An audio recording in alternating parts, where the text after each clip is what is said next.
नाज़रीन आदाब, परवाज़ डिस्कशन के साथ मैं हूँ हिना ज़ुबैर।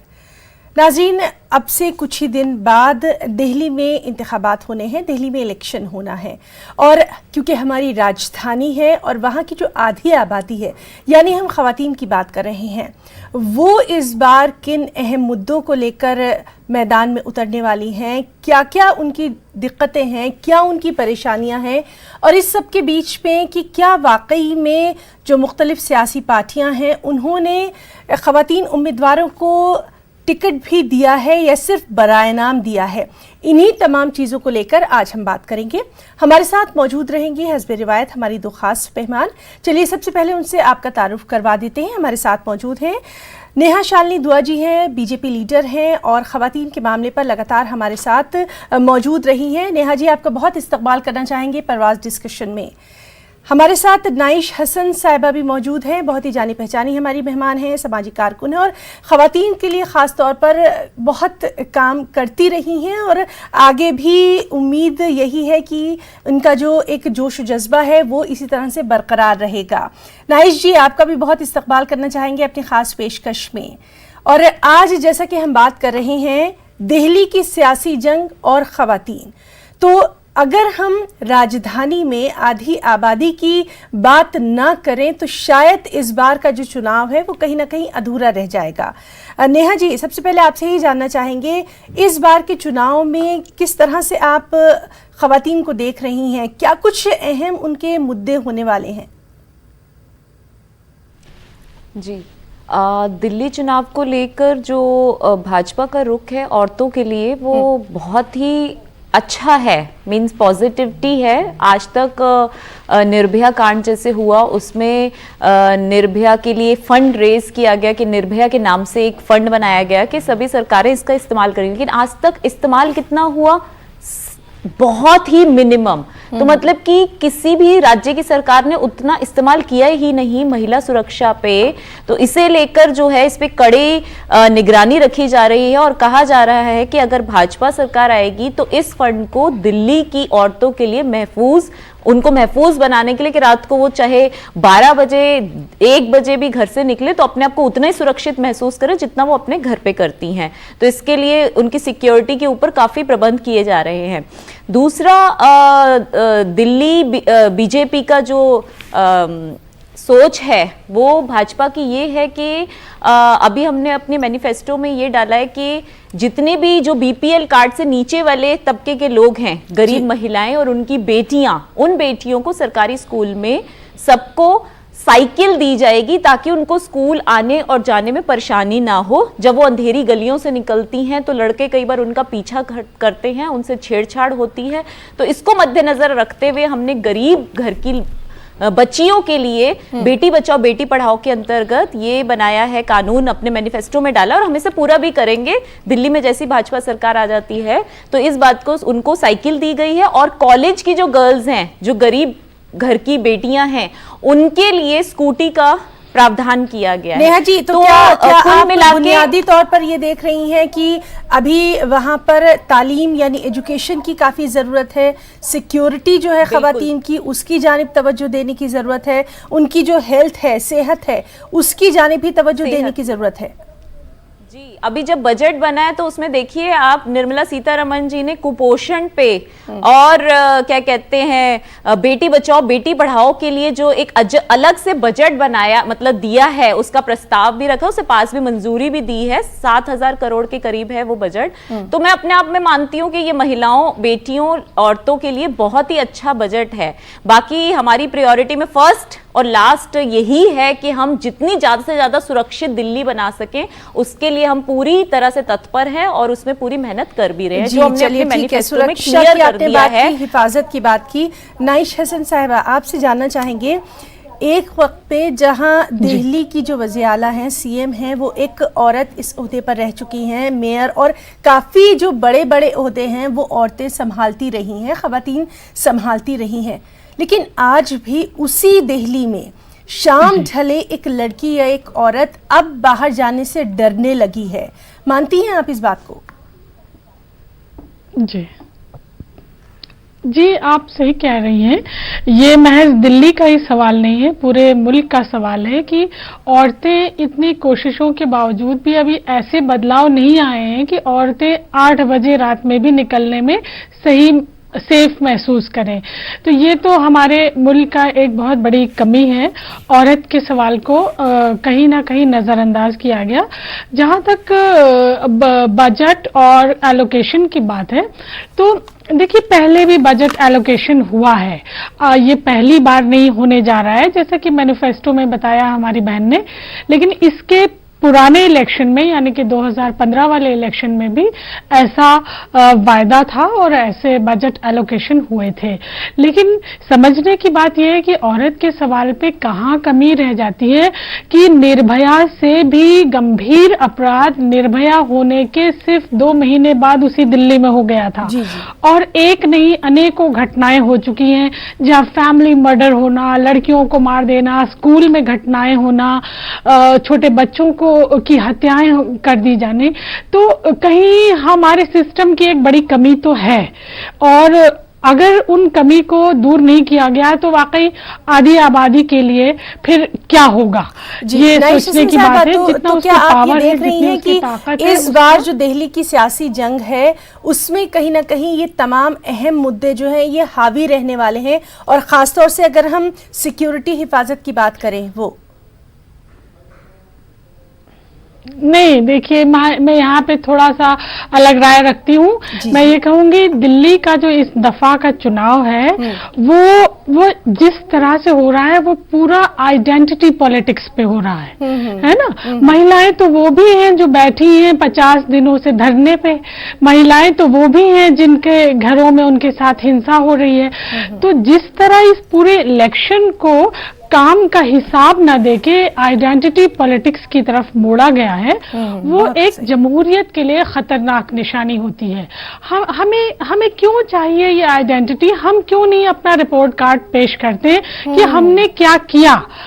आप क्या करेंगे वो बहुत अच्छा आपका इरादा है, लेकिन आपने क्या किया, इसमें कहीं मुझे लगता है कि एक कमजोरी है कि आप उसको सही और बेहतर तरीके से पेश ना कर पाए।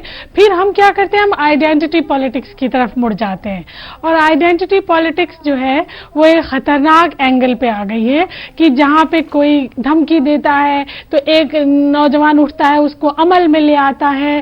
ये सब चीज ना औरतों ना मर्दों किसी के लिए भी एक अच्छी बात नहीं है। बिल्कुल, और इसी बात को आगे बढ़ाएंगे। शालिनी जी आपसे हम ये जानना चाहेंगे, क्योंकि आपका ताल्लुक एक सियासी जमात से है, सियासी पार्टी से है, तो आपको ये नहीं लगता कि अगर तमाम सियासी पार्टियां, किसी एक का नाम नहीं लेंगे, तमाम सियासी पार्टियां कम से कम टिकट देने में खवातीन का खास ख्याल रखें, तभी तो खवातीन की जो एक नुमाइंदगी है, खवातीन की जो प्रेजेंस है वो पार्लियामेंट तक जा पाएगी, और तभी शायद खवातीन अपनी बात भी बासानी रख पाएंगी।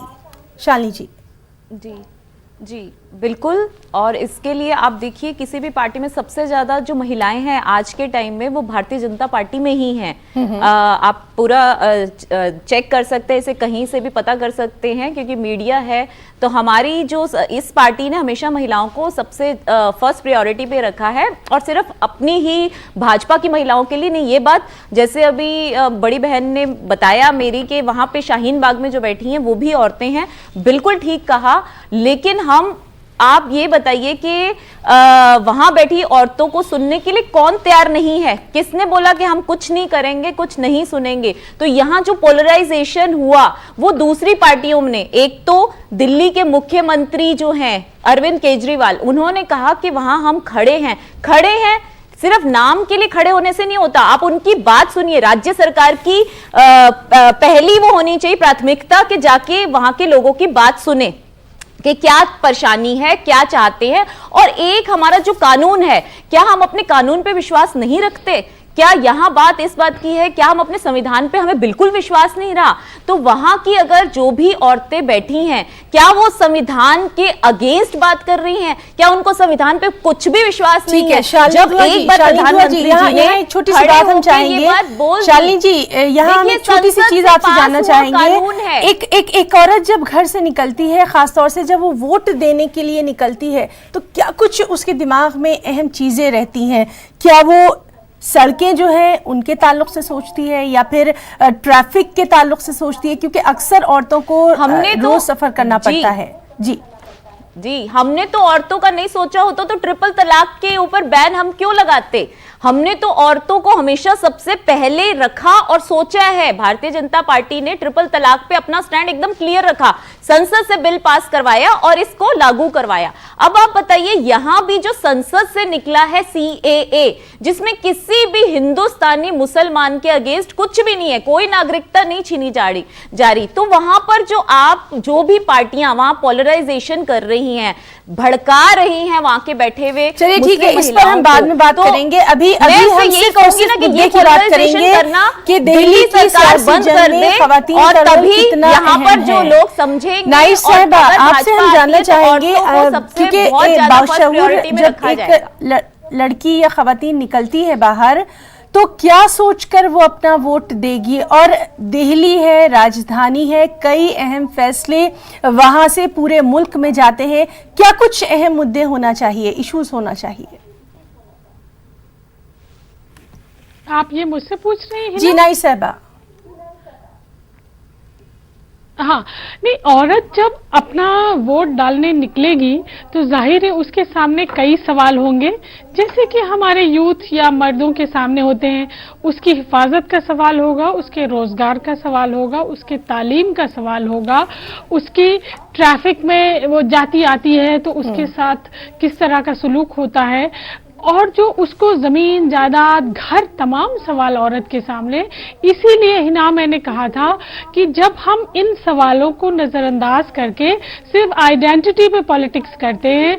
हमारे एक रूलिंग पार्टी के बहुत सीनियर नेता ने परसों कहा कि हमारे हिंदू भाइयों जाग जाओ। अरे हिंदू कहाँ बुरा है, ना कहाँ वो नहीं जागा है। इतना अगर डेमोक्रेसी में इतना अच्छा रोल ना हिंदू साथी कर रहे होते तो क्या ये डेमोक्रेसी टिकी रहती? और वो बार बार डेमोक्रेसी की तरफ आ रहे हैं और तो क्या आपको लगता है कि इस तरह की जो बातें हैं सियासी तौर पर, नहीं साहिबा, इस तरह की जो सियासी बातें हैं जो लगातार सामने आती हैं, उन तमाम चीजों का असर जो है वो कहीं ना कहीं जो खवातीन हैं उनके जहनों पे भी पड़ता है और इसका बराह रास्त असर जो है वो इंतखाबात पर भी पड़ता दिखाई देता है? आपको लगता है? जी हाँ, बिल्कुल। आप देखिएगा इंतखाबात पे तो इसका जबरदस्त असर दिखने वाला है नेहा, क्योंकि जब हम सामने खड़े हों और हमसे ये कहा जाए कि भाई पहले बताओ तुम हम इस देश के नागरिक हो कि नहीं, तो जाहिर है कि हमारे अंदर जितनी इनसिक्योरिटी पैदा होगी, वो जमीन जिसको आजादी की लड़ाई में हमारे भी बाप दादाओं ने सींचा है, तो उस बच्चे उस बेटी के भीतर कितनी इनसिक्योरिटी पैदा होगी। मुझे लगता है ये एक अच्छा वक्त था कि अगर हमारे प्रधानमंत्री जाते और बड़ा दिल करके वहां पहुंच जाते और कहते कि मैं बहनों आपकी भी बात सुनना चाहता हूं, मैं औरत के सवाल को कभी नजरअंदाज नहीं करूंगा। यहाँ पर लेकिन आपको नहीं लगता कि एक औरत की सेहत, उसके हेल्थ के इश्यूज ज्यादा जरूरी हैं? वो कितनी तालीम हासिल करे वो ज्यादा जरूरी है, उसको सिक्योरिटी हो वो ज्यादा जरूरी है, ये तमाम चीजें भी तो हैं। दिल्ली सरकार ने अगर थोड़ी भी जल्दबाजी की होती, एक सवाल नहीं, सब कुछ जरूरी है। औरत की सेहत जरूरी है, पूरे समाज की सेहत, मेंटल हेल्थ भी जरूरी है, और उसके दिमाग में जो लगातार हथौड़ा पड़ रहा है कि तुम नहीं हो यहाँ के, और उसके बावजूद वो टिके हुए हैं। 90 साल की औरतें बैठी हुई हैं और इतनी अच्छी बात कह रही हैं कि किसी का भी दिल जीत लें। तो मुझे लगता है कि सरकार का काम पार्टी बनना नहीं होता, सरकार हमारी भी होती है। तो आपको लगता है इन तमाम चीजों का असर जो है वो आने वाले दिल्ली के चुनाव पर दिखाई देगा? जी इंतखाब पे जबरदस्त चुनाव पे असर दिखने वाला है। और आपने क्या किया वो लोगों के सामने, आप क्या करेंगे वो हमें अभी नहीं पता है। तो आने वाले वक्त में आपने क्या किया है उसकी बुनियाद पे जनता वोट करेगी और बहनें भी वोट करेंगी। वो पॉलिटिकली बहुत अवेयर है, सारी औरतें उस पे वोट करेंगी।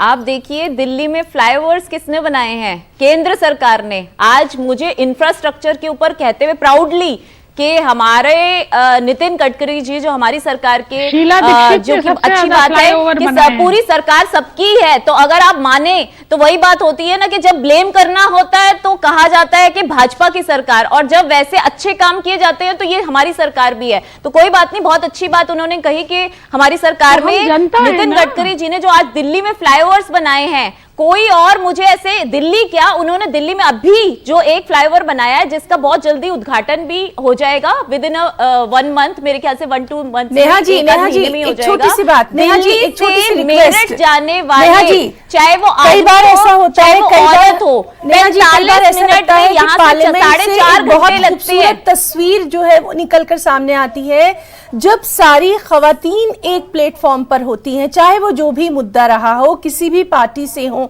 वो तस्वीर जो है वो पूरी दुनिया में एक बहुत अच्छा पैगाम हिंदुस्तान के लिए देती है। आज हम यहाँ किसी एक पार्टी की बात नहीं कर रहे, तमाम खवातीन की बात कर रहे हैं कि उनके लिए क्या कुछ होना चाहिए। दिल्ली सरकार अपनी रिपोर्ट कार्ड तो दे, हिना जी दिल्ली सरकार अपनी रिपोर्ट कार्ड तो दे कि 4.5 साल वो ये गालियां देते रहे केंद्र को कि केंद्र ने उनके हाथ बांध रखे थे, कुछ नहीं करने दिया, कुछ नहीं करने दिया। अब हम करेंगे, अब हम फ्लाईओवर बनाएंगे, अब हम एजुकेशन को अच्छा करेंगे, अब हम बिजली फ्री दे रहे थे, पानी फ्री दे रहे थे। अरे आप कैसे पानी फ्री दे रहे थे? आम इंसान तो दूर, जानवर भी वो पानी पी के बीमार हो जाए, ऐसा पानी। क्या दिल्ली वासियों को अच्छे पानी का कोई हक नहीं है? जैसे और राज्यों में अच्छे पानी जाता है तो क्या दिल्ली वासियों को अच्छे पानी का कोई हक ही नहीं है? तो यहाँ के राज्य सरकार ने किया क्या? पहले वो अपनी रिपोर्ट कार्ड तो दे। बात करते हमने ये किया, हमने वो किया। एक फ्लाईओवर नहीं बनाया, एक यूनिवर्सिटी नहीं बनाई, एक स्कूल नहीं बनाया, और जितने भी गवर्नमेंट हॉस्पिटल्स में 3,000 बेड का 3 लाख बेड बोले और उनमें से 3,000 लगाए। तो मैं ये कहती हूं कि आप अपना काम को बताइए ना। आप ये क्यों कहते हैं कि हमारे 4.5 साल केंद्र सरकार ने आपके हाथ पकड़े रखे, तो 6 महीने में खोल के क्यों कह दिया कि बिजली भी आपने फ्री दे दी, पानी भी आपने फ्री दे दिया? नेहा जी क्या आपको लगता है कि निर्भया कांड के बाद दिल्ली में खवातीन की हालत बदली है? क्या आपको वाकई लगता है कि निर्भया के बाद दिल्ली में खवातीन अपनी सिक्योरिटी को लेकर मुतमईन हुई हैं? एक औरत के तौर पे आपसे जानना चाहेंगे। बिल्कुल, मैं यही कहूंगी। आज भी निर्भया की मां जिस तरह से रो रही हैं, हमें तरस आता है कि अगर दिल्ली सरकार ने थोड़ी सी अपनी दिखाई होती, एक जिसे कहते हैं कि औरतों के प्रति संवेदना दिखाई होती, तो आज उसके जो गुनहगार हैं वो फांसी पर लटके होते, ना कि रोज ये फांसी टल रही होती। तो इसको प्रायोरिटी पे लिया नहीं। दूसरा, उसका जो मुजरिम था जिसमें एक गुनाहगार जुवेनाइल करके दिल्ली सरकार ने उसको सिलाई की मशीन लेके दी। अरे भाई, जब उसने बलात्कार किया और इतनी दरिंदगी से किया था तो क्या उसको शर्म नहीं आई थी? कैसा बच्चा था? कोई बच्चा ऐसे करता है किसी औरत के साथ? यहाँ पर हम अपने मुद्दे पर आते हैं और अपनी बात आपसे जानना चाहेंगे कि वाकई में आपको ये लगता है कि इधर कुछ सालों में, कुछ बरसों में औरतों के लिए हालात दिल्ली में बदले हैं? क्योंकि दिल्ली राजधानी है, हर लड़की या हर ख़वातीन जो है वो कहीं ना कहीं दिल्ली में कुछ भी अगर हो रहा है तो अपने आप को उससे जोड़कर देखती है। चाहे हम उनकी तालीमी तरक्की की बात कर लें, उनके रोज़गार की बात कर लें, सेहत से जुड़ी स्कीमों की बात कर लें, ये तमाम चीज़ें जो हैं एक आम दिल्ली की जो वोटर जब बाहर निकलेगी उसके दिमाग में रहेंगी कि नहीं रहेंगी, या फिर सियासत हावी हो जाएगी? किस तरह से देखेंगी आप?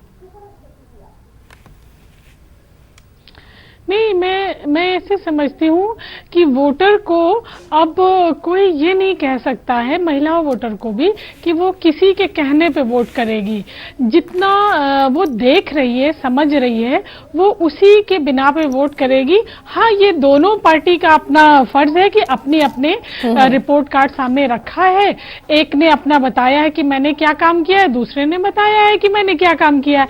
अब मुझे लगता है उसके आधार पे औरतों को खुद तय करने दीजिए। और जहां तक लार्ज स्केल पे देखें, बड़े बड़े फलक पे देखें, औरत का मुद्दा इस देश में अभी भी उतना गंभीर है जितना 5 साल पहले था। तो ऐसा नहीं कि चीजें बदल गई हैं बहुत, उस पे अरविंद केजरीवाल जी को भी काफी काम करना है और उसके अलावा केंद्र सरकार को भी काम करना है, हमारे प्रदेश उत्तर प्रदेश की सरकार को भी काम करना है। लेकिन ये कहना कि हमने ये सब कुछ बहुत कुछ दिया है, तो इस सब के बावजूद भी जो आप दे रही है बीजेपी, उसके बावजूद भी उनका जीतना वहां मुमकिन लग नहीं रहा है। और जितने बेहतर स्कूल हम लोग देख पाए हैं अरविंद केजरीवाल ने किए हैं, अभी देश में ऐसा मॉडल नहीं है। भले ही वो पीछे रह गए हों, कई प्रदेश के लोग उनके यहाँ विजिट करने आ रहे हैं, दुनिया के कई कंट्री विजिट करने आ रहे हैं, तो वो मॉडल पूरे देश में लागू होना चाहिए। और अच्छा लग रहा है, एक आम नागरिक होने के नाते मैं कहूंगी, मैं किसी पॉलिटिकल पार्टी से नहीं हूं, कि इनका मॉडल जो है वो अच्छा है काफी। यानी आपको लगता है कि तालीम काफी अहम मुद्दा रहने वाला है इस बार? एजुकेशन, तालीम काफी अहम रहने वाली अहम मुद्दा है। और मोहल्ला क्लिनिक औरतों के लिए बड़ी सुविधा की चीज है। जी शालिनी जी, आपसे इसका जवाब सरकारी स्कूल में लोग प्राइवेट स्कूलों से नाम कटा के, हाँ, तो वो एक औरत के लिए बड़ा सवाल होगा। तो मुझे लगता है कि ठीक है, जनता ही फैसला करेगी, हमको आपको वो नहीं करना चाहिए। देखिएगा, रिजल्ट काम का ही आएगा, भावनात्मक मुद्दों का रिजल्ट नहीं आएगा, ऐसा मुझे लगता है। शालिनी जी कुछ कहना चाहेंगी? जी, मैं ये कहना चाहूंगी कि दिल्ली सरकार ने अभी जैसे उन्होंने बोला कि बहुत अच्छा उन्होंने एजुकेशन दिया है, ये एजुकेशन दिया कि 9th क्लास के 9वीं कक्षा के सभी बच्चों को दोबारा 9वीं नहीं करने दी, सबको एलिमिनेट कर दिया। आज तक की रिकॉर्ड रहा है, किसी भी राज्य सरकार ने ऐसा ड्रास्टिक कदम कभी नहीं उठाया। क्या 9वीं छात्र के एक बार फेल हो गए तो उनको दोबारा 9वीं करने का कोई हक नहीं है? शालिनी जी, सारे पेरेंट्स रो रहे हैं। हम ये जानना चाहेंगे, आपको लगता है कि एक लड़की की तालीम जो है वो कहीं उस पर तवज्जो देने की बहुत जरूरत है? 3 लाख बच्चों को 9th से निकाल दिया गया, सॉरी 30,000 9वीं की छात्राओं को स्कूल से निकाल दिया गया, फेल कर दिया गया और एलिमिनेट कर दिया गया। दूसरा मैं कहूंगी, दिल्ली यूनिवर्सिटी में दिल्ली के छात्र कितने होते हैं ये मुझे बताएं, ये मुझे केजरीवाल सरकार बताए कि दिल्ली यूनिवर्सिटी में दिल्ली के कितने छात्र हैं। जब शीला दीक्षित के टाइम पे कितने छात्र होते थे दिल्ली यूनिवर्सिटी, हम दिल्ली यूनिवर्सिटी से पढ़े हुए हैं, लेकिन आज दिल्ली यूनिवर्सिटी में दिल्ली के छात्र ही नहीं है। और शालिनी जी, तो आपको क्या लगता है कौन से अहम इश्यूज रहेंगे? शालिनी जी, तो आपको क्या लगता है कौन से अहम इश्यूज रहेंगे जिनको ध्यान में रखकर दिल्ली की शालिनी साहिबा, शालिनी जी मेरी बात सुन लीजिए, कौन से अहम इश्यूज, कौन से अहम मौजू रहेंगे जिनको ध्यान में रखकर एक औरत बाहर निकलेगी अपना वोट देने के लिए? क्या कुछ आपका नजरिया कहता है शालिनी जी? नहीं, आप मुझे ये तो बताइए, दिल्ली यूनिवर्सिटी में बच्चे ही नहीं है, हमारे दिल्ली के बच्चे छात्र ही नहीं है। साइंस सब्जेक्ट हटा दिया गया दिल्ली स्कूलों से, सरकारी स्कूलों से। क्यों? उनको लगता है कि दिल्ली के सरकारी स्कूल के बच्चे साइंस नहीं पढ़ सकते, डॉक्टर नहीं बन सकते, इंजीनियर नहीं बन सकते। तो अगर केजरीवाल जी ये सोचते हैं कि दिल्ली के बच्चे सरकारी स्कूल में पढ़ने वाले ना डॉक्टर बन सकते हैं, ना इंजीनियर बन सकते, मेरी बात का जवाब नहीं दे रही कि आपकी नजर में कौन कौन से अहम इश्यूज, शिक्षा दी है, कौन कौन से अहम मुद्दे इस बार छाए रहने वाले हैं? करूंगी आपको। देखिए, आप जो कुछ भी कर लें, और आप सरकारी स्कूल के बच्चों से जाके पूछना पड़ेगा कि उन्होंने क्या बेहतरी महसूस की। आपने 2-3 स्कूल को, जी हाँ, आपको मैं शालिनी जी कहूंगी, थोड़ा सा सब्र कीजिए, 8 तारीख आने वाली है, काम का हिसाब आप होगा। बीजेपी से नहीं, मैं एक सोशल एक्टिविस्ट भी हूं, सर्च मारिए नेहा फाउंडेशन के नाम से, तो आपको पता चल जाएगा कि मैं धरातल पर ही काम करती हूँ। तो वहाँ की लड़कियों ने खुद अपनी कंप्लेंट करी है कि दिल्ली सरकारी स्कूल से हमें 9वीं में फेल हुए। दोनों मेहमानों से हम बहुत रिक्वेस्ट करना चाहेंगे कि इस वक्त वो मेरी बात सुन ले। दोनों मेहमानों से, हम यहाँ पर किसी सियासी जंग का हिस्सा बनने नहीं बैठे हैं, हम सिर्फ और सिर्फ बात कर रहे हैं कि जो हमारी राजधानी है वहाँ जब एक औरत बाहर निकलेगी अपना वोट देने के लिए, क्या कुछ अहम मुद्दे उसके दिमाग में होंगे जो कि असर रख सकते हैं। शालिनी जी, यही मैं बार बार आपसे जानना चाहती हूँ, क्या कुछ अहम इश्यूज रहने वाले हैं इस बार दिल्ली में एक औरत के दिल में जब वो वोट देने के लिए जाएगी? मन में ये होगा कि मेरी बेटी या मेरा बेटा जो भी स्कूल में पढ़ता है, सरकारी स्कूल में, उसको अच्छी शिक्षा मिले, जो कि उसका मौलिक अधिकार है। और अगर ये दिल्ली सरकार नहीं दे पाती, किसी कारण से बच्चे उतने होशियार नहीं होते, एक साल फेल हो जाते, तो क्या मतलब आप उसको स्कूल से निकाल देंगे?